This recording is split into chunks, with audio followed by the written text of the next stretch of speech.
বন্ধুরা, ভারতের নতুন ওয়ানডে অধিনায়ক হলেন শুভমান গিল। কিন্তু প্রশ্ন হলো, রোহিত শর্মার কি হলো?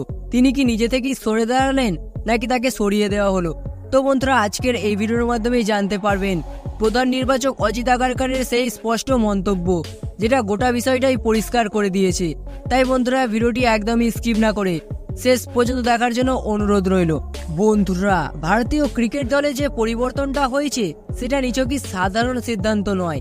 অস্ট্রেলিয়া সফরের জন্য ঘোষিত ওয়ানডে স্কোয়াডে রোহিত শর্মা ও বিরাট কোহলি থাকলেও অধিনায়ক হিসেবে দায়িত্ব দেওয়া হয়েছে তরুণ শুভমান গিলকে। এই প্রসঙ্গে প্রধান নির্বাচক অজিত আগারকার পরিষ্কার জানিয়ে দিয়েছেন, তিনটি ফরম্যাটে তিনজন আলাদা অধিনায়ক রাখা কার্যত অসম্ভব। বর্তমানে ওয়ানডে ক্রিকেট সবচেয়ে কম খেলা ফরম্যাট, আর আমাদের মূল মনোযোগ আসন্ন 2027 বিশ্বকাপের দিকে। তাই গিলকে সময় দিতে হবে, যাতে ও দলের নেতৃত্ব মানিয়ে নিতে পারে। এখানেই বড় প্রশ্ন, তাহলে কি রোহিত শর্মা নিজে থেকে সরে দাঁড়ালেন, নাকি তাকে সরিয়ে দেওয়া হলো? অজিত আগারকারের মন্তব্য স্পষ্ট হয়ে গেছে, এটা নির্বাচক মণ্ডলীর কৌশলগত সিদ্ধান্ত।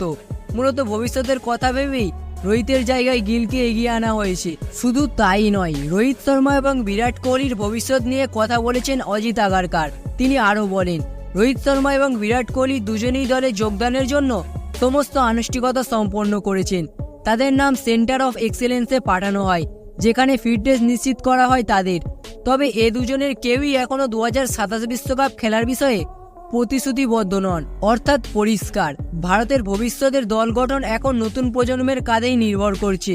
আর সেই পথের প্রথম ধাপই হলো শুভমান গিলের অধিনায়কত্ব। তাহলে বন্ধুরা, এক কথায় বলা যায়, ভারতীয় ওয়ানডে দলের ভবিষ্যৎ এখন শুভমান গিলের হাতে। কিন্তু আপনারা কি মনে করেন, নির্বাচকরা কি সঠিক সিদ্ধান্ত নিয়েছেন? রোহিত শর্মাকে সরানোটা কি সঠিক সময়ের আগেই হয়ে গেল?